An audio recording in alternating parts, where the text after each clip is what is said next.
Greetings, greenhouse people, and welcome to another installment of Tech on Demand, where our goal is always to bring you tips, tricks, and information to select and produce your best crops ever.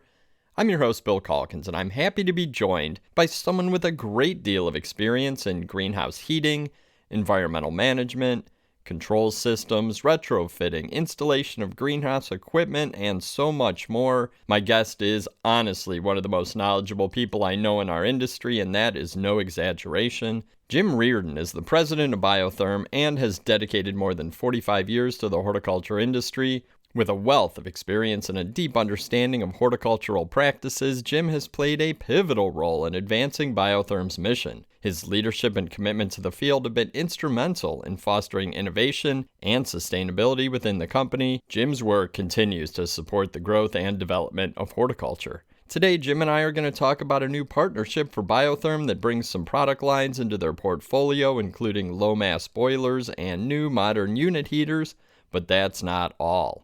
I also asked Jim about the evolution of greenhouse environmental management, how grower needs continue to change based on many factors, the importance of planning ahead when making equipment decisions, and what the future may hold in terms of regulation and legislation that's bound to impact our industry. It's a great conversation, and I hope you stick around to the end because the good info keeps coming. But that's enough out of me. Let's get into it. Jim, welcome to the podcast. Thank you very much. So before we jump into the topic of the day, I have to ask, because every time I read about BioTherm, the story always starts somewhere along the lines of Jim Rearden started the company when he was 18 years old, and it has that whole teenager tinkering in his garage, starts a tech company that takes over the world whole vibe. So is this a true story? And why were you at 18 doing this instead of racing dirt bikes or chasing girls or something? Oh, I did plenty of that on the side for sure. But no, it was actually a summer job right after high school that I got. And it was a couple neighbor guys that started the company. I didn't start the company. I ended up buying the company a few years later. But it was in 1980, and I lived across the street from a couple guys that had started what they called an agricultural solar company. That was their goal. They hadn't sold anything. They were just starting out, but they did secure a distribution agreement for a company that made something that's similar to what we call our BioTherm microclimate system. Now it was a series of little rubber tubes that could be used for collecting solar energy as well as distributing the energy, so that it would be like a two-trick pony where it could absorb as a unglazed collector on a roof or some other structure, and then it could store that energy up, and then that same hot water energy could then be redistributed into floor heating or other things. Like the office we had then was part of a garage. We actually put the tubing underneath the sheetrock, and so we were kind of casting about looking for things to do, and their focus was on ag. So we live in an area here in Northern California that has a lot of poultry production. And The first project we ever sold was a replacement for traditional brooders, the things that hang above baby turkeys to keep them warm. And it was the early 80s, and solar was a big deal. And so this company was, a game to try it. And so, one of my first projects was I built all these frames with a bunch of tubing in it, and we had insulation above it, and we lowered them down above the turkeys. And I think in the first 2 months, we killed something like 150,000 turkeys, baby turkeys. Oh, wow. That job did not go well. No. It was around that same time that one of the partners that started the company was driving through Half Moon Bay, California, and he just happened to drop off some literature on these products to, unfortunately, a defunct large commercial greenhouse called Bay City Flower Company. And about a week later, we were little entrepreneurs sitting around what are we going to do next, guys? The turkeys didn't work out. And the phone rang, and it was Bay City Flower Company saying, we'd love to try your root zone heating system. And we kind of said, sure. And so I spent like 2.5 months of my own time down there knitting together all this tubing and all these little Quonset houses, and it worked great. We used little hot water heaters in every house, and they reported back and said, "Oh boy, our plants, we got extra crops and we had less diseases and all these things." So that's really what kicked us off into the commercial greenhouse industry. We've never really looked back. That's been, besides some little forays into heating and cooling golf greens, which we still do as a side kind of business, and doing some other things like farrowing pens for hogs and things. That's been our whole legacy is just doing what we can to make a better environment in horticulture. No, that's cool. Okay. Yeah. Well, that, I can sleep better now knowing that whole story and that it is true and not just something to put in the magazines. No, that's really cool. If you look at my LinkedIn, all I can have is I worked in an ice cream parlor, I worked in a shop, and I've done BioTherm for 45 years. Oh, that's awesome. Well, good. Well, it sounds like you're the right guy to talk to then. Yeah. So how do you, I guess, along those lines, a perfect segue into a question that I wanted to take an opportunity to ask you while I had you here is, how do you characterize the whole evolution of the market in the products and way that we approach greenhouse environments over the last 40 years? And I know that's a huge question, and I'm going to ask you to sort of summarize it quickly, but what does that story look like? Yeah, I'll go fast. I mean, when I started in the early 80s, it was very common that when people would build or renovate a greenhouse, that they would spend 80% of the money on the structure and about 20% of the money on the things that made the climate work. And generally, it was embodied in maybe a step controller and maybe a jet fan and a unit heater. And that was kind of it. They didn't really have much else that was being done. There were some, hot water systems out there, but it was not the most common thing. And so now, and as time has progressed, I think that has gotten to the inverse now, where the structure accounts for a much smaller part of the build or renovation budget, and it's more like 80-20 the other way. And I think it's because people have really started fine-tuning what the plant's true environment is. I mean, everything from, the automation of the controlled environment that didn't exist, and it was all, mechanical thermostats, et cetera. So the evolution of computers going in, and then, with that, they could monitor exactly what was going on in the different layers of the greenhouse, for lack of a better term. And so, I think that's, been part of the change has been, there's a lot more mechanization in the system in the greenhouses now. There's a lot more automation. There's obviously more lighting being done, the shading, curtain, energy retention. And then with regard to heating, I think people are paying much more attention to, root zone temperatures. And so it's the complexity of doing a greenhouse it's been a lot more elaborate now. And is that do you think that's been driven by the technology, or has it been driven by the research into what the plants need, or does it go hand in hand? I think hand in hand. I think that they're trying to always maximize production per square foot. Yeah. And there's, our partners at universities are always coming out with interesting things. Like, I remember early on when the term diff was invented, when they started controlling plant height based on changing temperatures, which required some automation. So I think it's hand in hand. And I don't think any technology really will take off if it doesn't have an economic benefit to the grower. So, right. I think it's okay. No, that makes sense. And you and BioTherm have been working with growers for decades, obviously. How has your approach changed? Have grower needs changed in terms of the products or the support that they require from a company like yours? Absolutely. We, started as the guys that do the little tubes on the table or the little tubes on the floor. And then as things have progressed, we've really enhanced what we offer in kind of trying to embrace the entire environment. So after I bought the company in 89, I think, me and the partner I have now, Mike Moko, we set an initiative that we'd come out with something new to address something we were hearing from the field every year if we could. And so we started enhancing our product offerings with things like our heating pipes that go under bench when they had mobile trays, because someone would put in mobile tray system and the little tubing system wouldn't work for that because the benches actually go in and out of the greenhouse. So we had to develop things like dual fin and star fin. Then people started saying, well, I have this hot water system. I'd really like to melt the snow off my greenhouse. And so we started putting star fin up in the upper reaches of the greenhouse and,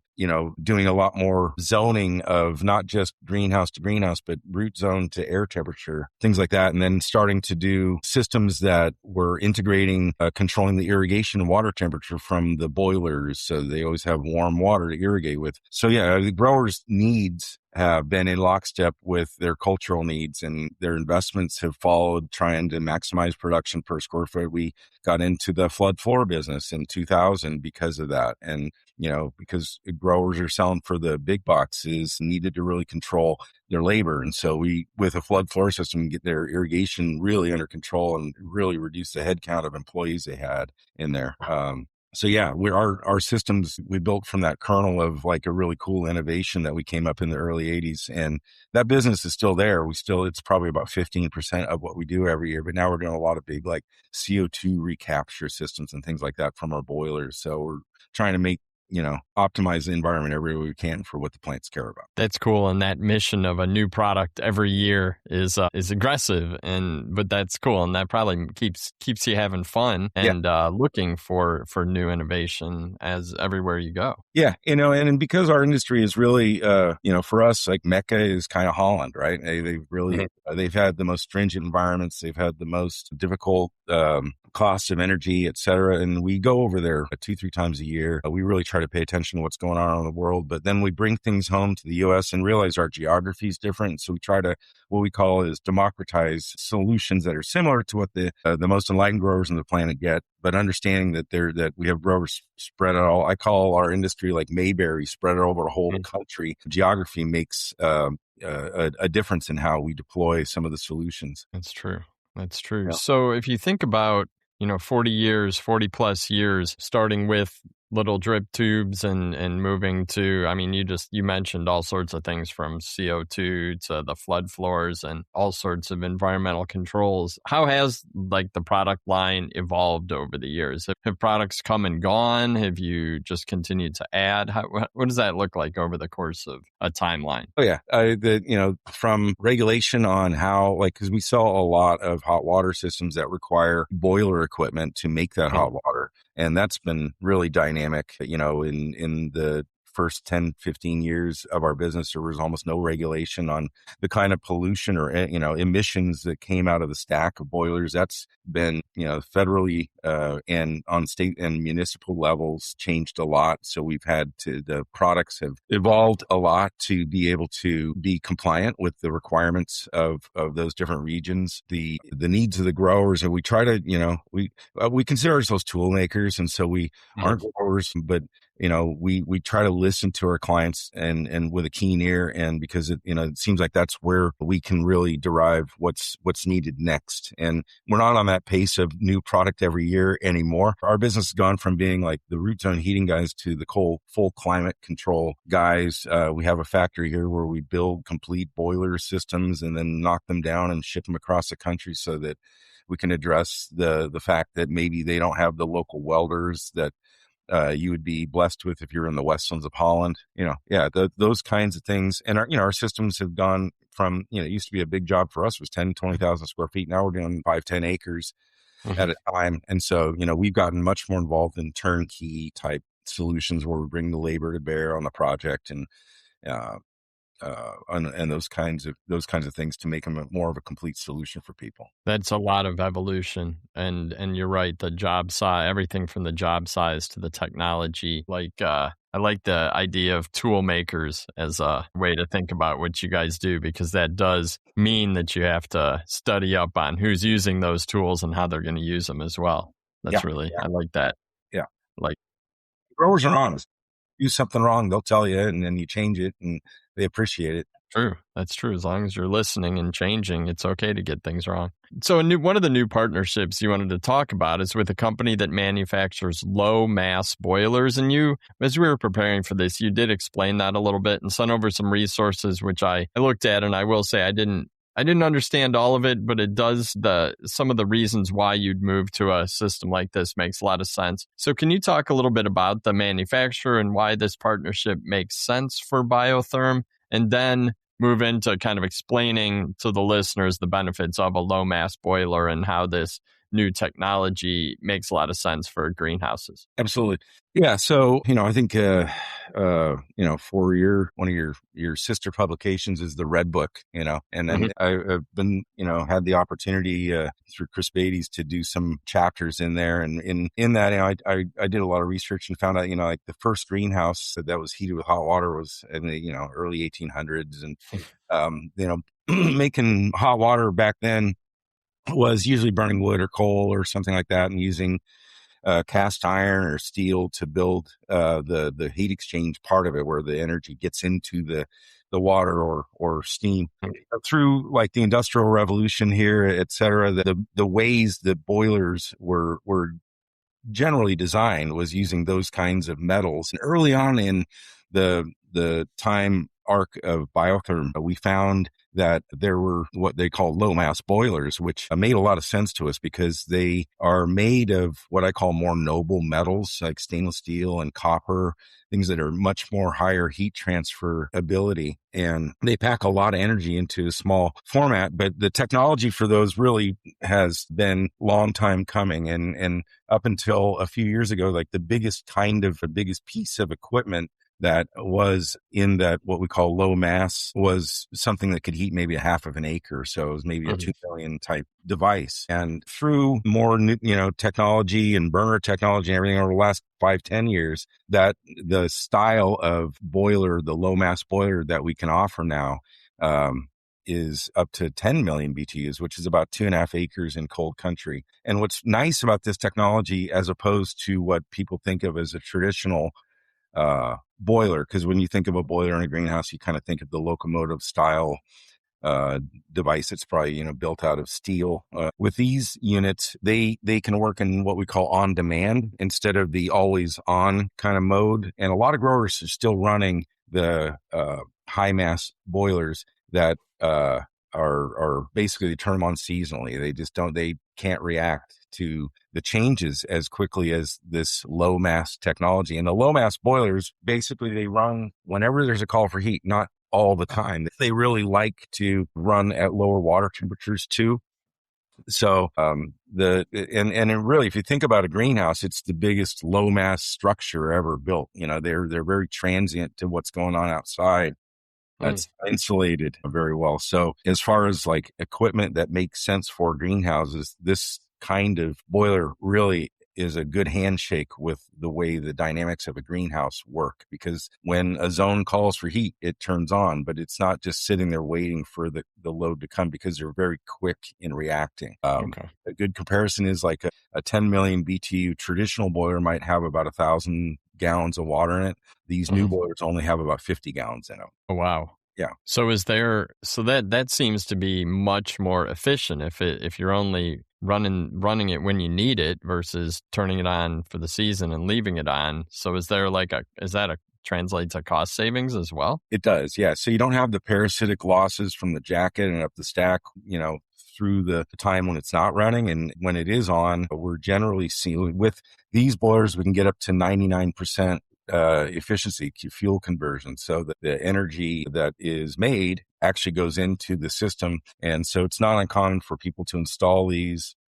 We're doing a lot of projects where we're retrofitting the older style equipment now that we have the bigger capacities, and people enjoy 15 to 25% energy savings as a pretty common thing. Yeah, that's a big deal. That's real money right there for sure. It really makes a lot of sense. It's easier to work on. They look like file cabinets. Calling them a boiler is almost a misnomer, because they're more of just a hot water machine. Do you need to have a technician come in and work on them, or is this something that folks at the greenhouse can do some of the minor maintenance themselves? Yeah. So when we do a project, we commission the boilers with our own team. And then we train up the internal team at the greenhouse facility. If they don't have that, we have partners all over the country that can be assigned to them, so we can handle the regional problems that might come up where they might need, because boilers always seem to fail on New Year's Eve, or giving. The other nice thing is that generally when we're doing, especially the larger applications,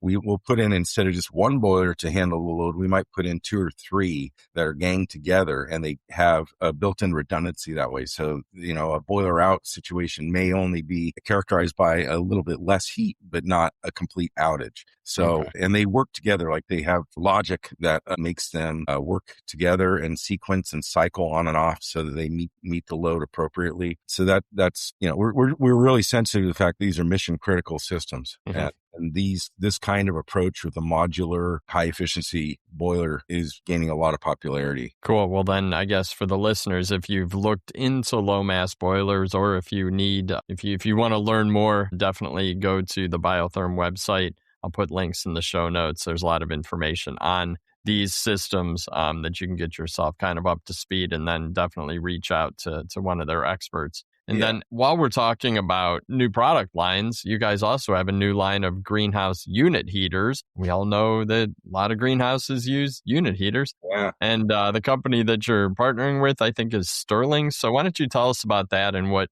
you think these new sort of higher tech heaters can do for growers and especially for the crop? Yes. Yeah. So it's an interesting thing. There's the company that makes the boilers for us is called RBI, and they're built in Ontario. They're built in Mississauga, Ontario, and they're the first people who have really brought them into the sizes that we need and capacity for the greenhouse industry.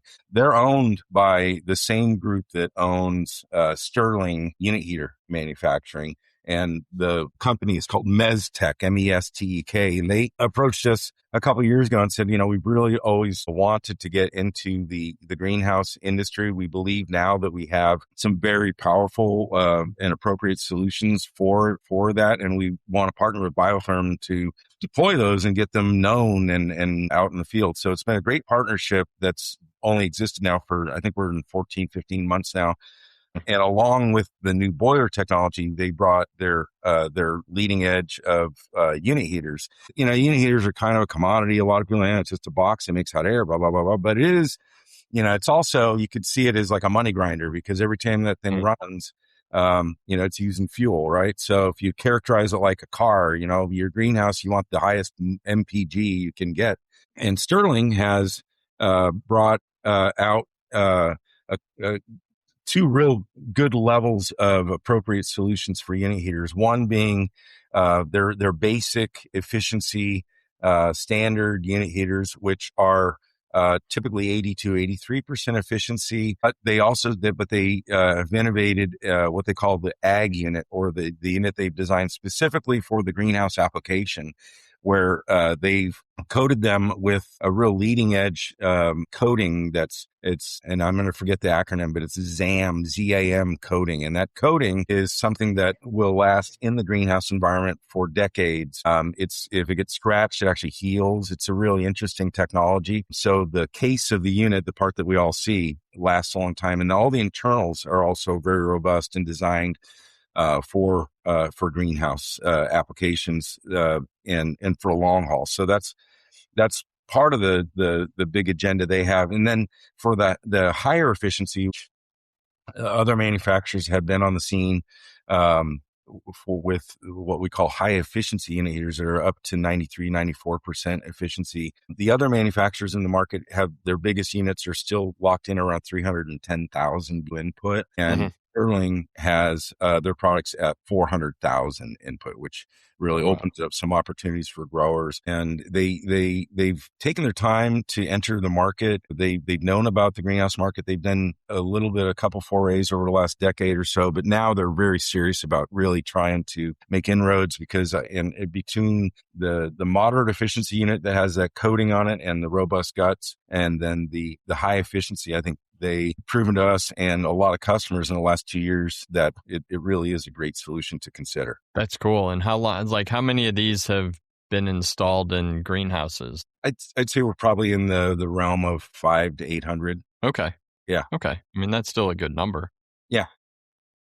Cool. Oh, that actually, They're new the in the game. coating and the fact that it's, I guess, purpose built for greenhouse environments is really interesting and definitely something that I think will appeal to growers. When they hear that, there's a little more confidence in a product. Yeah, and also the competition generally has language in their warranty where they say, if it's used in a greenhouse, the warranty is compromised. And Sterling is approaching the market very transparently saying, no, it's got the same warranty even if you hang it in a greenhouse. So that's some comfort that people can take in investing in that. For sure. And then it also makes sense as that's the kind of company that you guys at BioTherm would want to partner with because you understand the greenhouse environment and want to be able to stand behind the products that you're distributing. Right, exactly. And just the culture of that company. Usually when I partner up with somebody, I learned a long time ago, don't just go for the shiny thing. Make sure that the team behind it is kind of wired like we are. And we have a really special, unique industry where people really have integrity and people don't suffer corporate doublespeak very well when it comes to taking care of things. Our experience with Sterling so far, because there have been a couple of deployment problems, there's been a couple of things out there. They just step right up and make the problems go away. They're great people to work with. So that's that's a good thing. Definitely sounds good. So when you think about, and I'm sure you've worked with hundreds, probably thousands of growers on upgrading greenhouse equipment, whether that's retrofits or just coming in and overhauling older equipment. So these things tend to be huge investments. So when you work with greenhouses, should owners wait until the equipment starts breaking down or try to get ahead of it and be proactive? I know this is like I'm leading you on this question, right? But I know you have advice because I'm sure you've seen it done both ways. I have. Yeah, I think that the most successful growers out there are constantly investing in and monitoring efficiency. I've seen way too many legacy operators just get pulled under by the millstone of having equipment that was good 20 years ago that's still working, but not giving them the best shot at the bottom line of profit. And given that energy is typically about the second expense on the highest expense of operating a greenhouse, it's something that really should always be paid attention to. And as technology has changed and as, the evolution of new things out there to make the environment right, growers should really pay attention to that. Our company does offer what we call an energy assessment program where we kind of give a litmus of how your energy is how well you're using your energy, like where your seasonal efficiency for your climate conditioning is per year. And it's not a true energy audit, but it's pretty darn accurate. And so I would recommend that people take a look at that every couple, 3 years and see where they fall out. If you've got unit heaters you invested in, 10, 12 years ago, they're probably kind of on their way out anyway. But even if they're only 5 or 6 years old, moving to the high efficiency, you get another 10% efficiency and the payback might be there. There's also all kinds of grants and incentives that people can avail themselves of. And, it's dry stuff. You got to fill out paperwork and everything else. But a lot of states, utilities, and municipalities have programs that offset the cost of reinvesting in those kinds of things, whether it be high efficiency boilers or high efficiency unit heaters. In California, especially where, it's one of the better states as far as being able to find those kinds of things, but there's dollars available. We're able in some cases to get 100% of the labor and the cost of the equipment covered by special funds from the utility. It just takes some exploration about what's available in your particular area, but staying on top of it is huge. It's tough. It's tough if you build, if you got a big range and you've got a couple 100,000 square feet, you might think you're doing a good job and you may not know it, so having kind of a litmus check by a company like ours every once in a while is a good idea. That makes so much sense. And we do that for free too. We all we ask for is 12 months of energy bills. And then we just look at the envelope and what temperatures they're trying to hold. We look at the weather patterns and it'll throw out basically a scorecard that says, you're good or you're not so good. And this is probably the amount of money you're leaving on the table. And that's a really helpful process for people. And how, if somebody wants to, go through that process, that audit or assessment, how do they do that? Do they just reach out to you through website or is this? Yeah, we have, they can call the 800 GET heat line. They can reach out to the website, which I'm sure you'll include in this.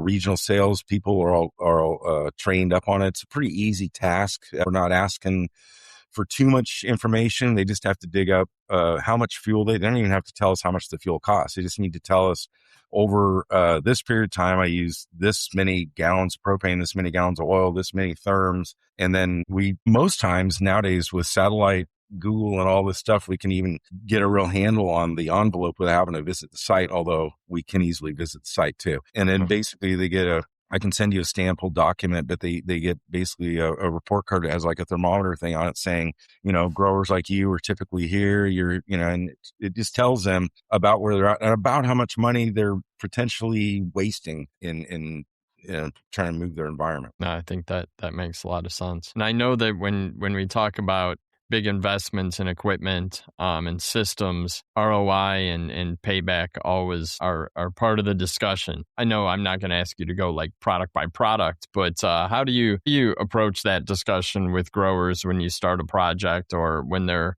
looking at where they can get the most bang for their buck? Yeah.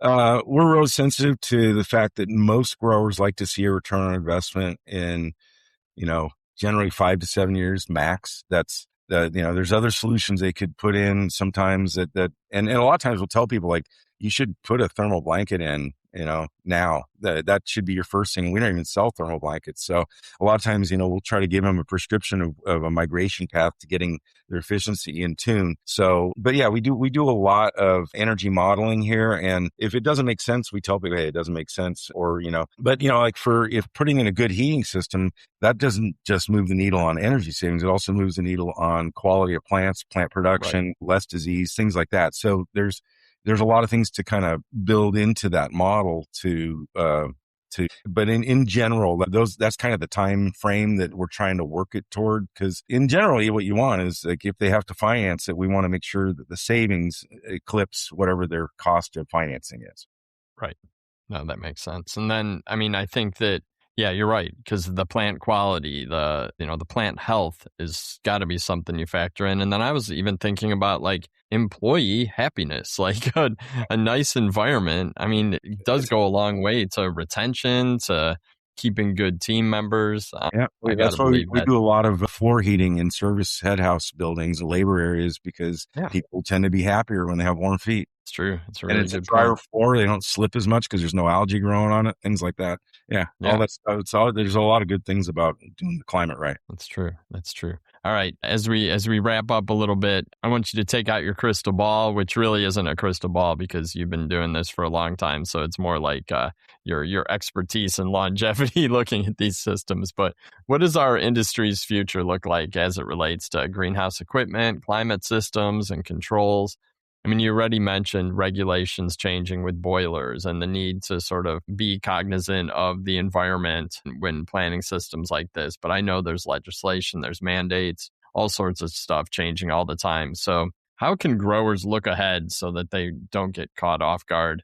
There's probably like 100 questions in there, but you know what I'm asking. Right, I could go on for the next 3 hours, but and just a simple short answer is that a lot of regions in the country are slowly heading toward what we call like decarbonization or electrification, where they're, we're as a culture, as a people, we're trying to do less burning of fuel to condition our spaces. The newer equipment really is very sophisticated in terms of how it does convert the fuel and how much emissions it gives off. But there is legislation afoot where no gas permits will be given in California past, I think, it fluctuates, but I think it's like the year 2032. If you're building a new facility, you won't be able to get a gas meter. And so, you might be compelled to put in something like a solar thermal system or a heat pump system. Those kinds of things are starting to crop up in different pockets and regions in the country. And so I think good advice when you're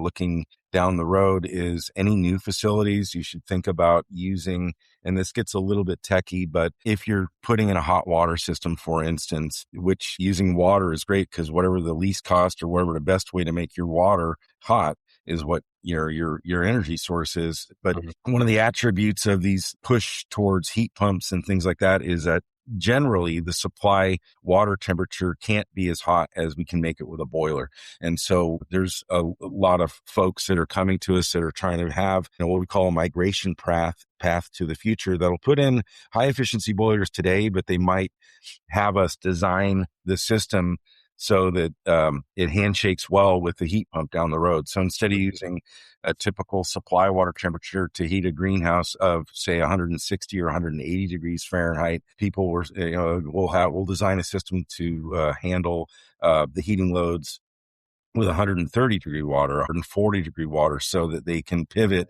down the road and use these alternative heat sources. Things like that are coming along. I think, you're going to see a lot more good decision making with the layering in of AI and control systems, so that they're always using the minimal amount of energy possible while still maintaining the environment real well. Control systems are just getting much more sophisticated. So yeah, those are the kind of things I see out there. Obviously, a lot more mechanization, a lot more,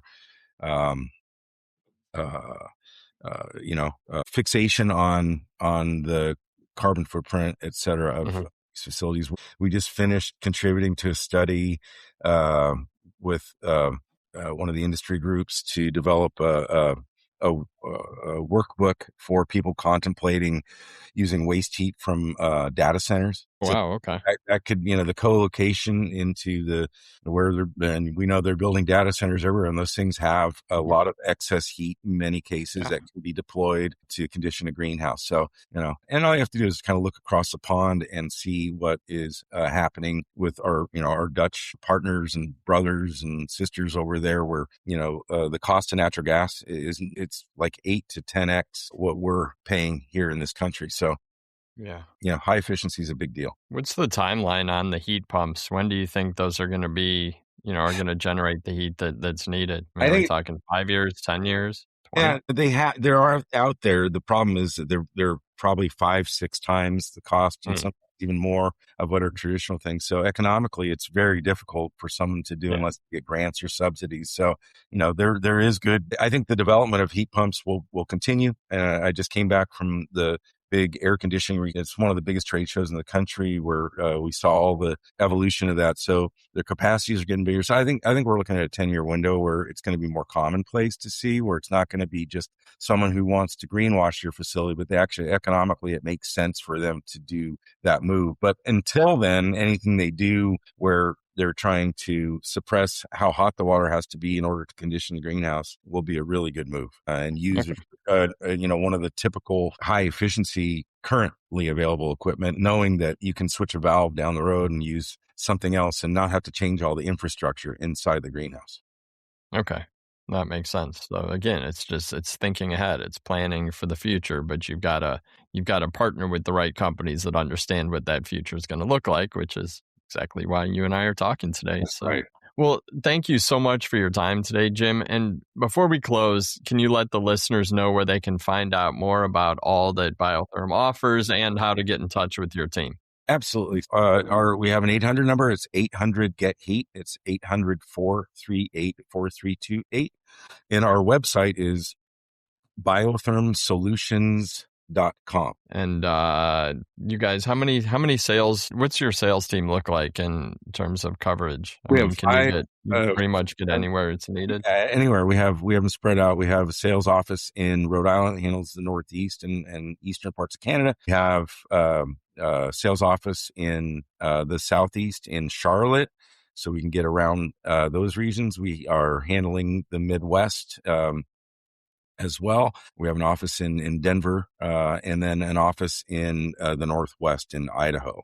And then we're based in Northern California, about 50 miles north of San Francisco. And anybody's welcome to come by and see us anytime. We're in beautiful redwood and wine country. Awesome. Well, again, I really appreciate your time, Jim. This has been great. I'm glad you let me pick your brain a little bit on the evolution of the industry and also talk about some of these cool new product lines. You've been doing it a long time. You're one of the experts, and it is really good to catch up and learn more. Thank you very much. Appreciate the good questions and your time. Awesome. Well, I'm your host, Bill Calkins, and on behalf of our team at Ball Publishing, as well as Jim and the BioTherm team, thanks for listening. Take care out there and have an awesome spring.